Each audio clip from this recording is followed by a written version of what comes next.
The Arch Gaming Network is proud to bring you this board game review.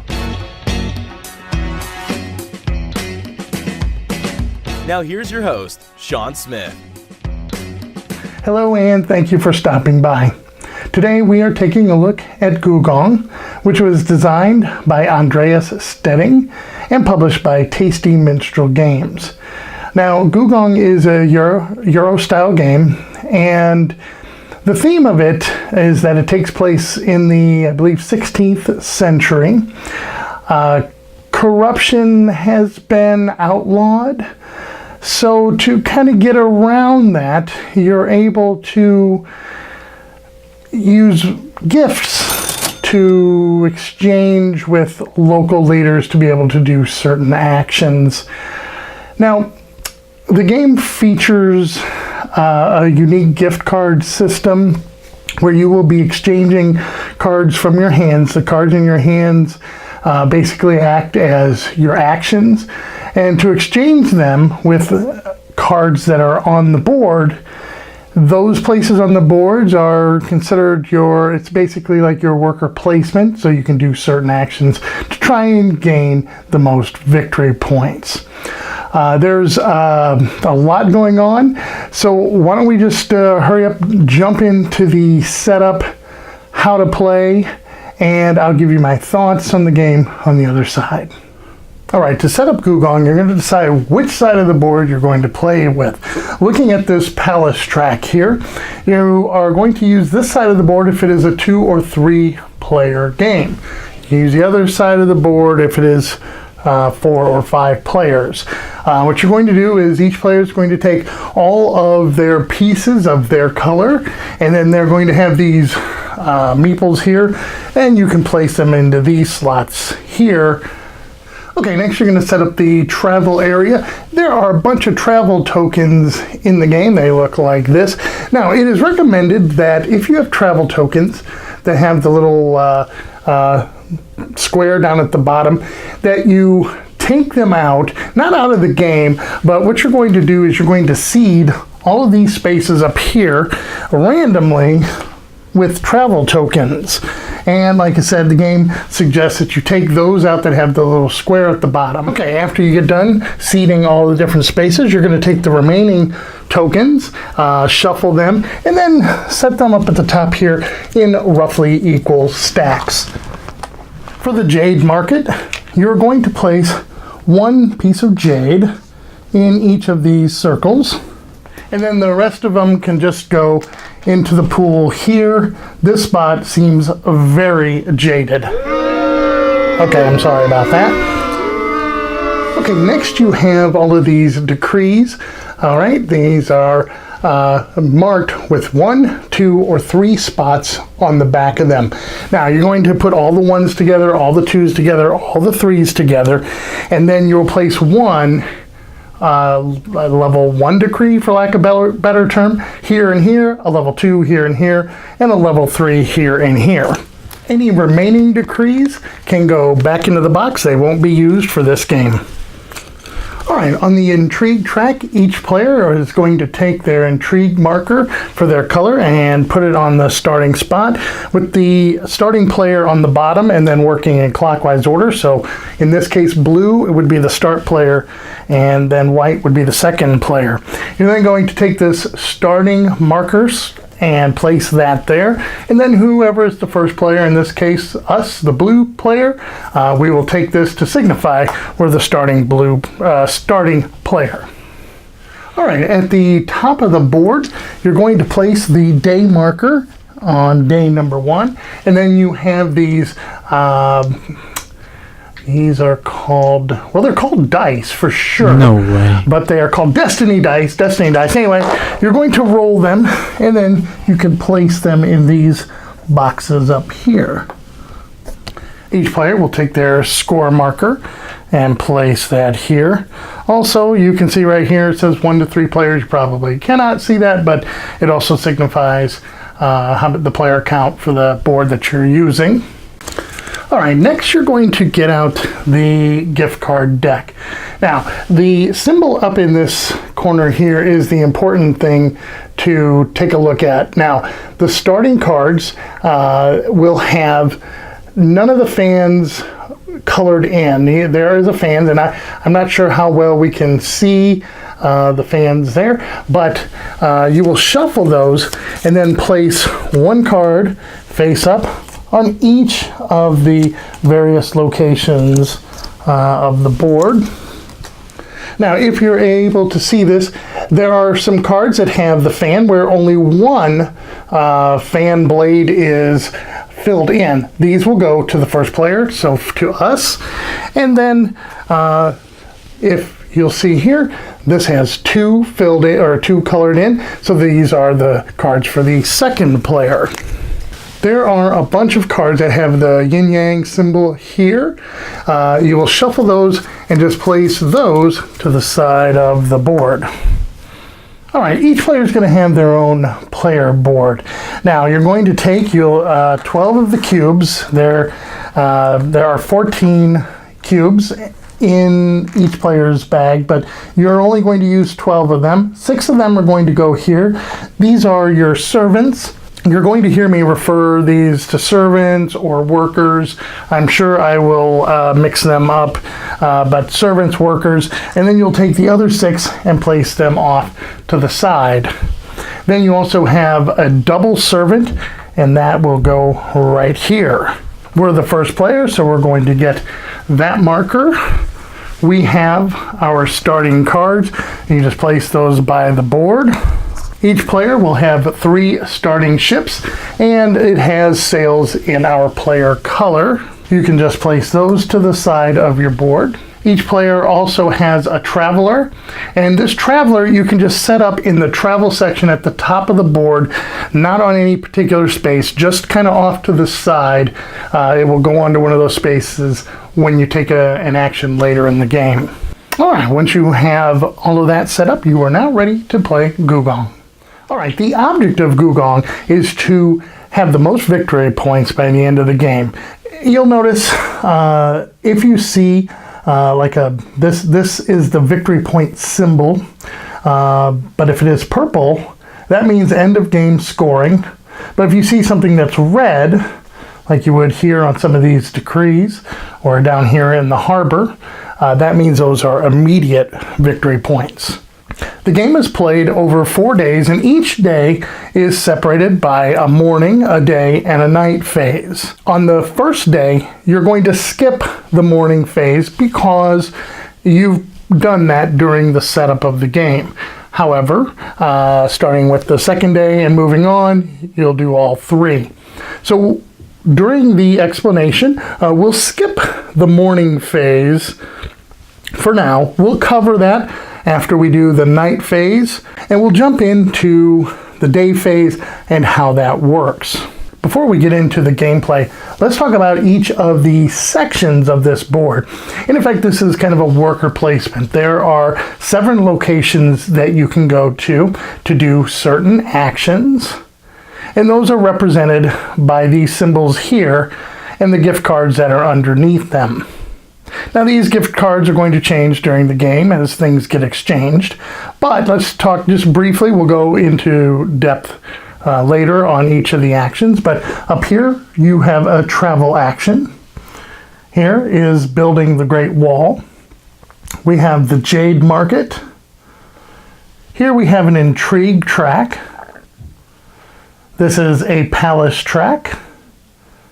We have decrees that you can try to accomplish. And then we have the harbor. Now, each of these 7 locations, like I said earlier, are represented by a symbol in a circle above the card in that location. And that will be important because of the ways that some of these cards will interact with different locations. All right, let's talk about your player board. Now, right here in these 3 spots, this gives you an overview of how each phase of the day works. The day phase, the morning phase, day phase, and the night phase. Over here is considered your servant pool, and over here is your reserves.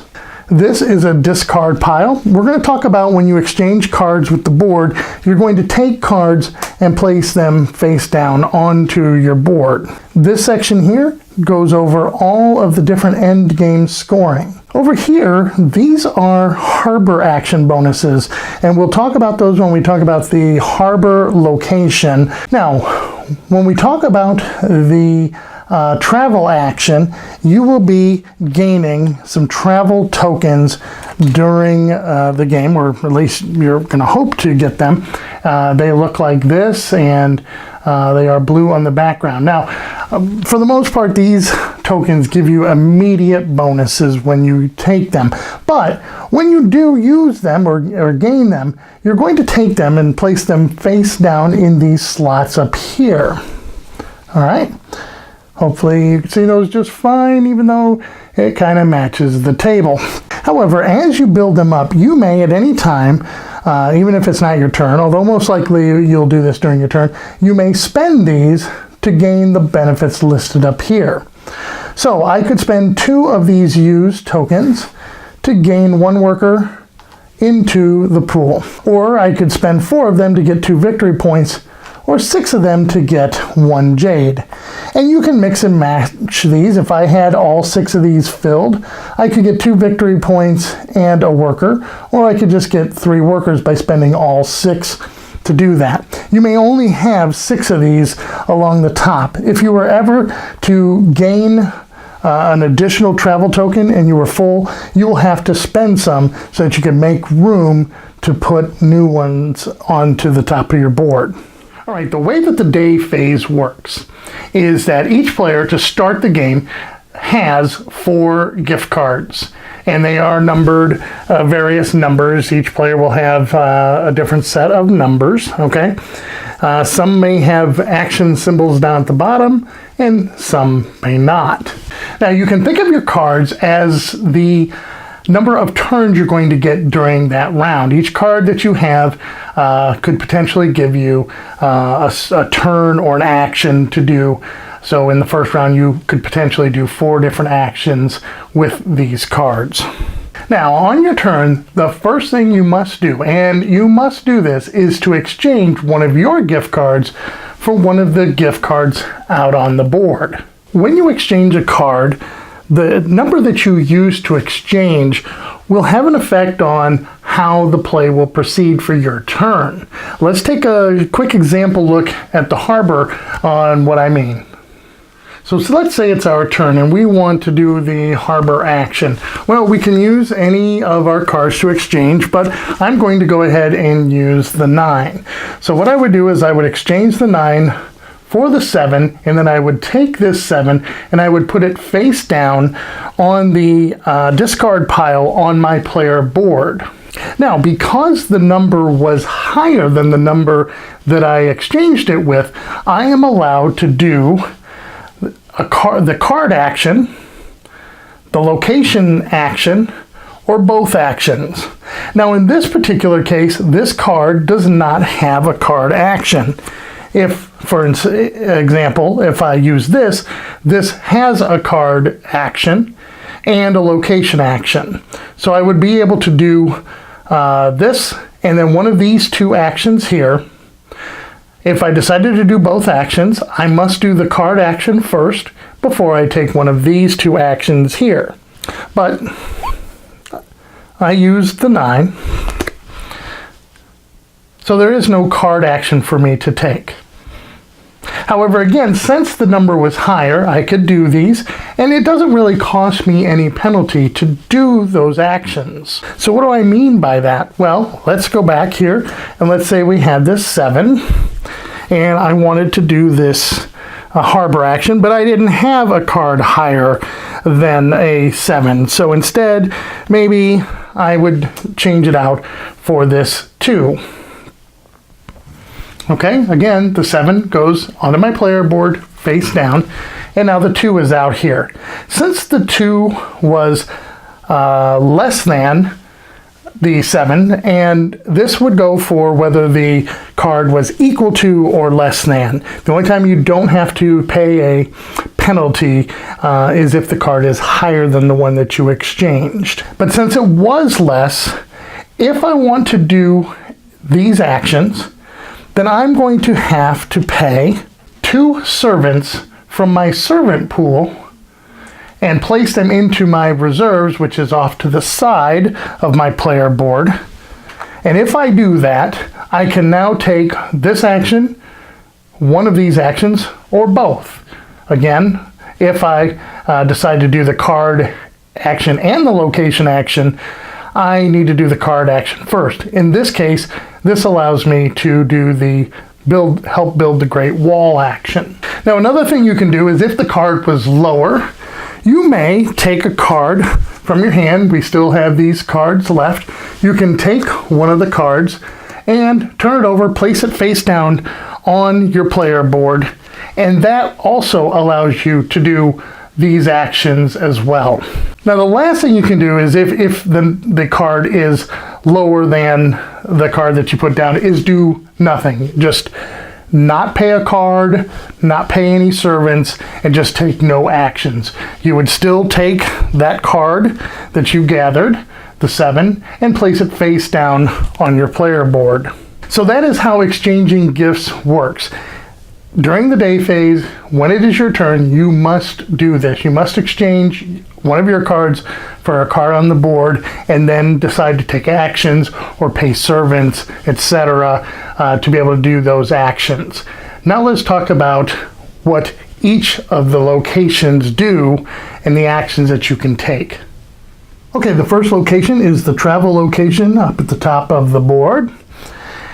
On your turn, let's say we decided to use this 4 to exchange with this 3. There's no way you can stop We me. again would take the 3, place it face down on our player board, and now because the number was higher, we can do this action or both actions. This action here says that we are allowed to take a palace action. You can see that it's a palace action because it has the palace icon here. I do want to do both actions. I want to take the card action and I want to take the location action. So I will take the location action first. The location actions here, let's get in on those a little tighter, says that I can move up the track 1 space. So I can move up to here. Now this is important. Track is important because you must get to the top of the track by the end of the game or your score will be 0. If instead I wanted to do the bottom action, I could pay 2 servants from my servant pool, put them into my servant reserves off to the side of the board, and I could move up twice. There's a double arrow here, so I can move up 2 spaces and move up the intrigue track 1 space. So we'll talk about that intrigue track here in a second. But I don't want to pay 2 servants, so I would just move up 1 space. So now that I've taken the card action, I am now allowed to take one of these 2 actions here. The first one, it just says that you can move your rider from one location to the next. Since it's the beginning of the game and I'm not out anywhere on the board yet, I can drop in anywhere that I want. Let's say I decide to go here. This gives me an immediate 2 victory points. I would move up on the victory point track, and then you're going to turn these over and place these at the top of your player board, and we'll see what those do in a moment. Now the other thing you could do is pay 2 servants. Again, from your pool, you have to have them in your servant pool, move them off your board, and then you could move 2 spaces. Now, obviously, if it's the beginning of the game and you haven't gone out on this track yet, you can drop in anywhere. But then after that, anytime you take the travel action, you do have to go along the dotted lines to the next space. If I moved up to here, for example, if I paid my 2, I would now take this as well. And this gives me 2 workers from my reserves, and I can place them onto my player board to be able to use them. Again, after I've used it, I turn it upside down and place it on top of my player board, or at the top of my player board. Now, when moving along the trail, let's say this person was here and they were going to take the single travel action. They could move to here, or they could move skipping any empty spaces and players, just ignoring those, and then go here, or all the way over here or up there. Now, these travel spaces will not get refilled until the until the morning phase of the next day. All right, we're not going to talk about exchanging cards for the rest of the locations. We'll just talk about what each of the locations do from this point forward. But next you have helping build the Great Wall. When you decide to do this action, you have one of two options. You may take one worker or servant from your servant pool and place them into the leftmost available box. Or you may pay a servant, just taking it off of your player board, moving it off to the side, and then that would allow you to place two servants onto the track there. All right, in a 1 or 2 player game, once the wall is built to this spot, that section of the wall is considered completed and you can now score it. Now, the wall can be built past the mark for that number of players, but once that player is done working on the wall during his or her turn, if it is here or past it, you'll now score it. So let's say, for example, in a previous turn, the white player had placed one there. The wall is not yet completed yet, but let's say the white player, it is their turn again, and they want to take the wall action, and they're going to do this bottom action, where they're going to pay one servant, and then they will be allowed to place 2 more. You're probably wondering, why would you want to do that? Well, because when it comes time for scoring, this part of the wall is complete, so we would now stop and score the wall. You're going to look to see who has contributed the most to that section of the wall. That player is going to immediately get 3 victory points and get to move up 1 space on the palace track. Now, whoever contributed the most to the wall, those cubes will go off the board and back into that player's servant reserve, not back into their player pool. The rest of the cubes will stay on that wall. You want me on that wall. You need me on that wall. Now you are able, any player who contributed to that section of the wall will now get to sell some of their intrigue points.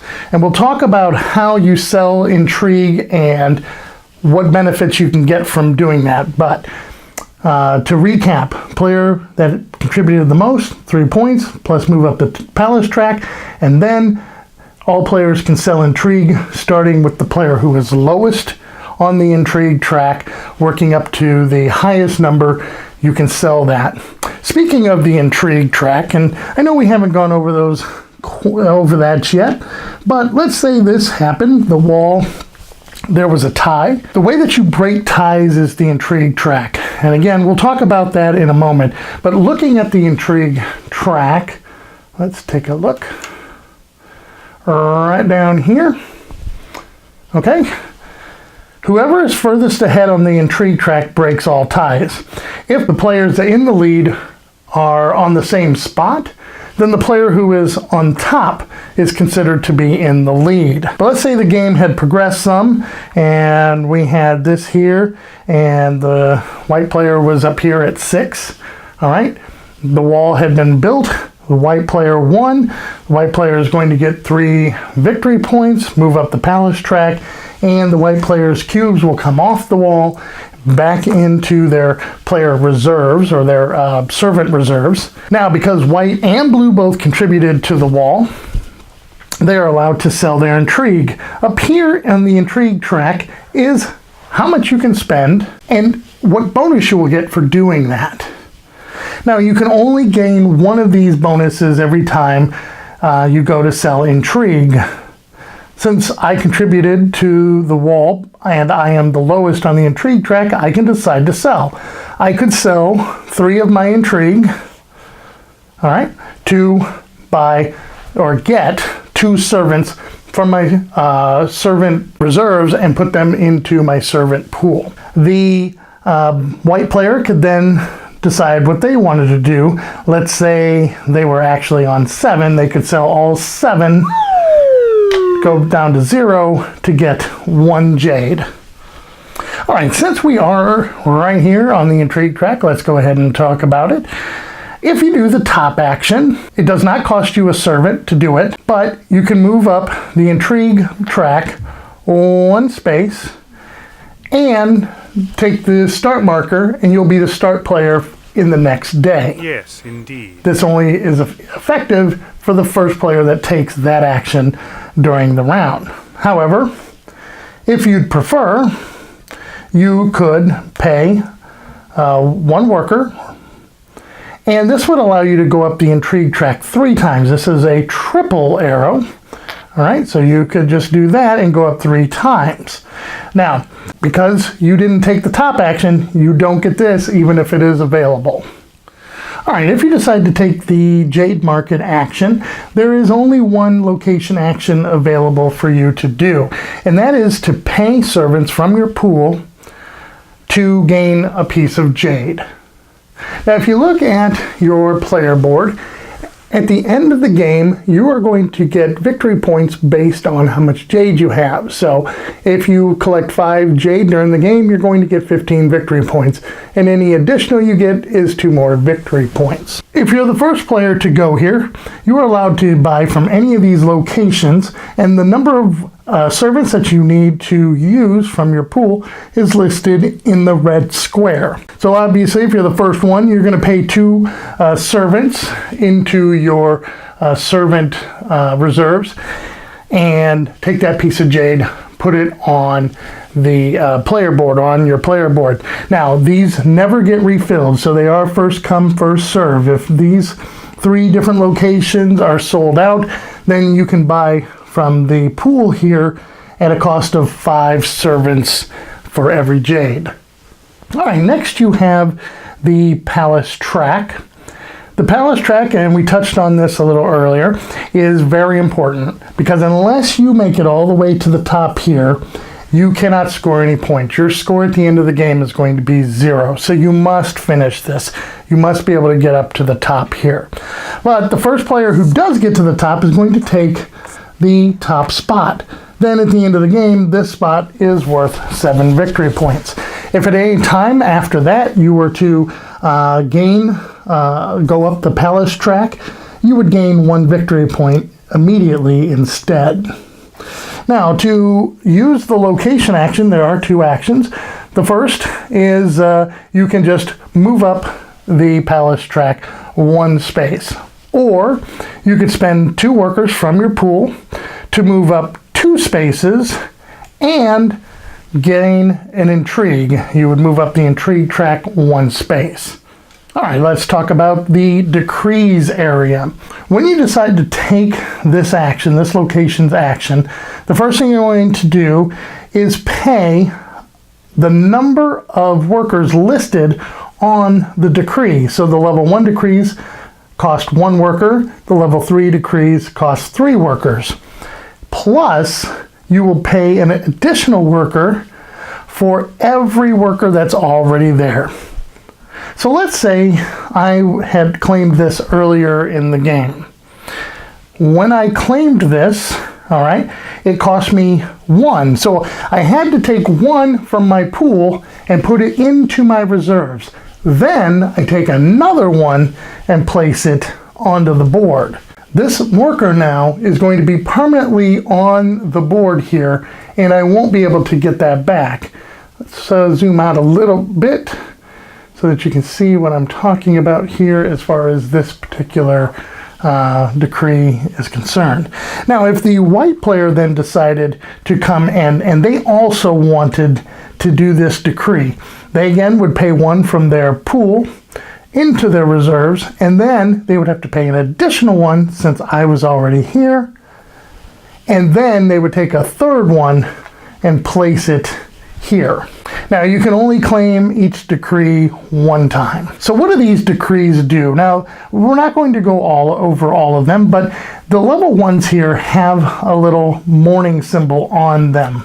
All right, so this particular one here states that during the morning phase, if you have claimed this decree, you're going to get to move up the palace track one space. This level 2 decree says, anytime you take the Jade Market action, you will pay one less servant to do that action. And this level 3, they're always going to be victory points. This one is at the end of the game. If you've claimed this decree, you get 8 victory points. It's important to note on these level 1s and level 2s, when you do them, they do have immediate victory points listed right here. So these are worth 3, that's 2, and that one is 3. And then these have question marks because they're worth whatever they are at the end of the game. This is the only action that you can do here, is to claim one decree. All right, the last location action is the harbor. Now, if you decide to do the harbor action, what you can do is take one of your servants and place it onto a ship, and then move that ship one additional space. If you don't have a ship out on the board, you will be allowed to take one of your ships, all right, and then take one of your servants, place it onto the ship, and then you can move it out to into the harbor. All right. Now the harbor has a starting location. Okay. So if we take a look at that, I've moved that out into the harbor. However, if I took that action later and I did the top one, again, I could add 1 to this. And if I want to, I don't have to. I could move down the stream. Again, that's by taking this top action of the 2. Now, if I decide to take this top action, I wouldn't have to put a worker on there. Let's say I had already had this all the way filled up. I wouldn't have to. Nor, even if I don't have it filled up, I don't have to. I could just decide to move it down the river one space to the next harbor. Okay, but this is only when you do the top action. You may put one onto a ship, and or you may move the ship down the harbor one space. Now, as the second action, you could take one of your servants from your pool into your reserves, and then you would be allowed to put 2 on a ship. In the bottom action, you are not allowed to move the ship. If at any point you have 3 workers and they are at a harbor spot with a bonus, let's take a look at that, you may go ahead and take that bonus. You don't have to. You could wait to go further down. For example, this one here gives you 4 victory points. However, if I moved further down the stream and decided to do this one, this allows me to get an extra card. We talked during setup about these cards with the yin yang symbol on them. So you would take these and you would just take the top card and you'd put it into your hand. This effectively gives you an extra turn each round. The next spot that you could go to is this symbol that's going to get you your double worker. If you remember during setup, we had a double worker on our player board. All right. This allows you to take this double worker and place it into your worker pool. Now the last space out here, which is at the end of the harbor, just allows you to take any one of the 3 previous extra actions. So when you decide to do the harbor action and you've decided to take that bonus, what you're going to do is, first of all, you're going to remove one of the cubes from that ship. The other 2 will go into your reserves. You'll remove the ship from the board and place it back next to your player board. Since I decided to take the double worker action, I will take this and place it into my servant pool. Now, that one cube we removed from the ship earlier will now go right there. So I can only gain this benefit once. And now this worker or servant is now here permanently for the rest of the game. If you decide to get an extra card, you can do that 2 times during the game. And if you want to get the 4 victory points, you are allowed to do that 3 times during the game. Okay, something important to note about swapping cards, I should have mentioned this earlier, is the 1. Now the 1 has a little symbol here. That 1 is greater than 9. So you are allowed to take the 1 and swap it with a 9, and it would be considered greater than the 9, so you wouldn't have to pay 2 workers or discard a card to be able to do these various actions. The 1 is only greater than the 9. It is not greater than the 8 or any of the other numbers. Play will continue clockwise until all players have run out of cards. Once all players have run out of cards, we'll now move on to the night phase. During the night phase, the first thing you're going to do is you're going to look at your face down cards, and then you're going to use the destiny dice, all right, to determine certain bonuses. So for example, if I looked at my face down cards, I have a 1, 3, 4, and 7. The destiny dice were 1, 4, and 6. For each number, or for each card that I matched, I will get to take 1 worker from my reserves and put it onto my servant pool. So in this case, I would get 2 workers. Next, all players will compare to see who matched the most number of dice. So again, in our example, I matched 2 of the 4. I'm sorry, 2 of the 3. Counting is hard. So I've matched 2 of the 3. It wouldn't matter, let's say I had this here. Okay, I still only matched 2 of the 3, even though I had another 4. Okay, my opponent, she had just the 4 that matched. Okay, so I have more that matched the dice than she did, and because of that, then I am going to get a bonus of 3 victory points immediately, and I can move up the palace track 1 space. After you've resolved the destiny dice, all ships will move down the harbor 1 space. And if that would cause your ship to go off the board, then that ship is lost at sea. You would get your workers back, put them into the reserves, and the boat comes back to you, but you basically lost all the people who were on that spot. However, once you move down the stream, if you had 3 workers on that, or 3 servants on there, you can now take that action immediately if you would like.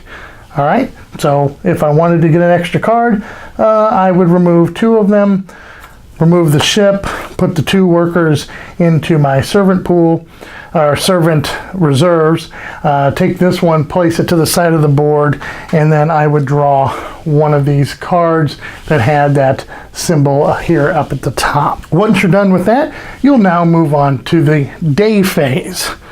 During the day phase, you will now refill any empty spots listed at the top of the board with new ones, except for spots that were already captured or taken by other players. Those will remain empty. All right, whoever nabbed this token during the round will now be the new start player. If no one grabbed it, start player does not change. You're then going to re-roll the destiny dice, place them back into the box so that everybody knows what they are for the next round. You're now then going to score or use any decrees that have the morning symbol. So both the white player and the blue player, since they own this decree with the morning symbol, will get to move up the palace track 1 space for free. Finally, you'll move the day marker to the next day, and then you're going to look and see the box next to it. Since it is a 4, and in a 1 to 3 player game, it will always be 4. You will take 4 workers from your reserves and put them onto your player board into your worker pool. All right, let's talk about your double worker and how it can be used. Anytime you need to pay 2 workers, you can just exchange or use your double worker to fulfill that obligation. So for example, up here at the travel space, if you wanted to do this bottom action here, it requires you to spend 2 workers to travel 2 spaces. You could use your double worker, take it off your player pool or your servant pool into your reserves, and then that would satisfy that result. The same would go for the jade track. If I needed to spend 3 workers, I could spend 1 worker and my double worker to be able to get this piece of jade. Now, you'll notice some spaces even kind of remind you of the double worker. The double worker counts as 1 worker. So when you're taking the build wall action, if you were to say do the bottom or even the top, if you were to do the top action, you could just put your double worker down like so. However, you could pay the 1 servant from your pool to put 2 down. So I could do 1 and then 2. And even the harbor reminds you of this as well. If I were to do this top action, I could use my double worker, place that on there, and then because I took the top action, I could actually move down the harbor 1 space. I don't have to if I don't want to, but I could, and then get that bonus. So play will continue through the 4 days until all players have run out of cards on that 4th day. At that point then, you will go through, finish off the night phase for that day, and then you're going to have some final scoring based on these 4 criteria. First thing you're going to do is you're going to see if there are any people left working on the wall. Whoever is still working on the wall, the incompleted wall, whoever has the most is going to get 3 victory points, and they will get to move up the palace track 1 space. This is important because if you were 1 space away from getting to the top of the palace track, this bonus here could allow you to do that so that you could score your points for the end of game. The second one here is going to be any decrees that have end game scoring. You'll now add those victory points. You're going to see what place you finished on the palace track and score victory points for that. If you did not make it to the end of the palace track, your score will be 0 overall and you cannot win the game. Finally, you're going to check how many jade you have and add those victory points as well. Whoever has the most victory points is the winner of Gugong. All right, so that is Gugong. Let's take a moment to talk about the components. First of all, the components in the game are great. This board is large and it's beautiful.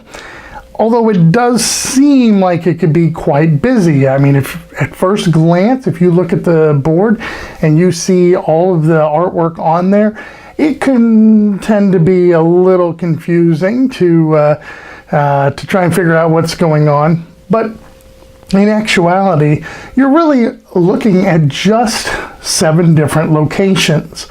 And the board has, clues and iconography, which I'll talk a little bit more in a moment, to help you through all the different locations and what they will do. The player boards are nicely done. They give you valuable information, walks you through if you forget what happens during the morning, the day, and the night phase. It's all right there. Your end game scoring, the different bonuses that you can get. Lots of great information, and the board is well constructed as well. A lot of color in the player boards, a lot of color on the main board itself as well. The wooden components are very well done. Yes, the servants that you use are just cubes, but the other components in the game, they're different. The intrigue tokens are different from the scoring marker, which is different from the travel tokens, etc. So I think those are a really nice touch to the game. Now, the cards themselves, they have a very nice finish. You have a good card quality. They are going to get a lot of use, so you're probably going to want to sleeve them so that they don't get too worn throughout all your different gameplays. Now, we do have to talk about the iconography in the game. Oh my, there is a lot of them. You noticed in the run through the tutorial, we really didn't cover what all the tokens at the travel area do, or all the different decrees that are out there. There is a lot, and even the iconography for each of the locations and on the player boards and the stuff that you do setting up each part of a particular day. There is a ton of iconography. The rule book, though, I think is fairly well laid out. The back cover has a description of a number of the items. But man, the print can get pretty small on those, and they can be difficult to read. You're definitely going to be passing this around a lot. I wish there was some player aids. Now, as far as the gameplay is concerned, it's fantastic. I've really enjoyed Gugong. I love the gift card mechanic for doing the various actions. I'm really not familiar with any other game that has this mechanic in it.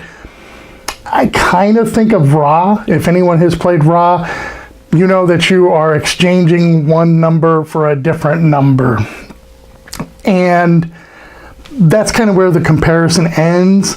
Other than that, I can't really think of another game that has the mechanic in this particular fashion. However, if there is one, leave a comment below. Let me know what games may have this in here. For me, it's kind of a first for me, and I've really enjoyed it.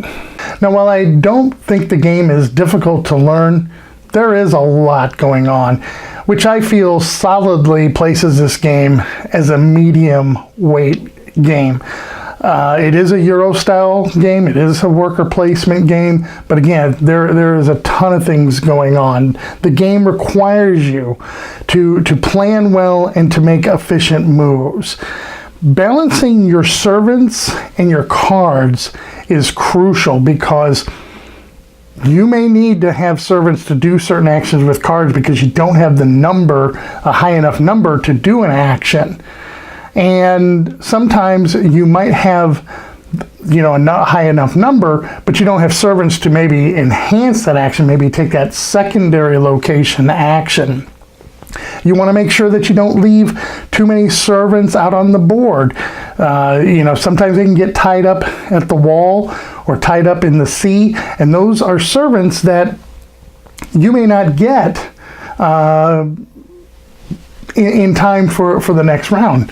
What I didn't mention in the tutorial is that at the beginning of the day, when you collect new servants, if you don't have any in your player pool or your reserves, you don't get to put those into your pool. If you are supposed to get 4 new servants at the beginning of a round and you don't have them, you just don't get them. So you want to make sure that you aren't tying up these workers out on the board. Then you have to think about the cards that you're exchanging for. Do you take certain numbers because they match the destiny dice so that maybe you can get more workers, in the next round, or maybe get those victory points at the end of each day? You're going to want to dabble in all the different locations, but will you prioritize in just a couple of them? You've got to make sure that you get to the top of the palace track. Obviously, your score is worth 0 if you don't do that. I think of the Jade track, are you going to try a Jade heavy strategy? Is that even viable? It's difficult because as the Jade pool gets depleted, it costs more workers and servants, and servants are so crucial. They're at a premium, so spending them can seem so expensive to get Jade, but there are a lot of different ways that you can try to attack this game. There's timing that you have to consider, like when do you go for the decrees? Because when you get one, it can give you a bonus, but it also leaves a worker or a servant on the board for the remainder of the game that you're not going to get back to eventually try to put into your pool. When you're at the harbor, are you going to go for an extra card that's going to give you an extra action each turn? Or get that double worker, which can be helpful, or go for those victory points. And when do you do that? How many workers do you allocate to do those different things? How are you going to spend your intrigue? How will you spend the different travel tokens that you've accumulated during the rounds? When will you do that? There is a ton of things going on here, and sometimes the game can feel a little restricting. And what I mean by that is you have the cards, you have your servants, you want to make sure that you plan well. You can't do everything that you want, and you really have to prioritize and think ahead as to what actions do I hope to do, and will I have the servants necessary to do that? And again, it sometimes feels like, oh, I just don't have enough workers, or I just don't have enough actions. Like I said, there are so many different things to consider, and that's why I feel this game is certainly a medium weight, and why I have really enjoyed playing it. Now, as far as scalability, I think the game plays best at 3 or 4. I haven't played solo mode, so I'm not sure how well that plays.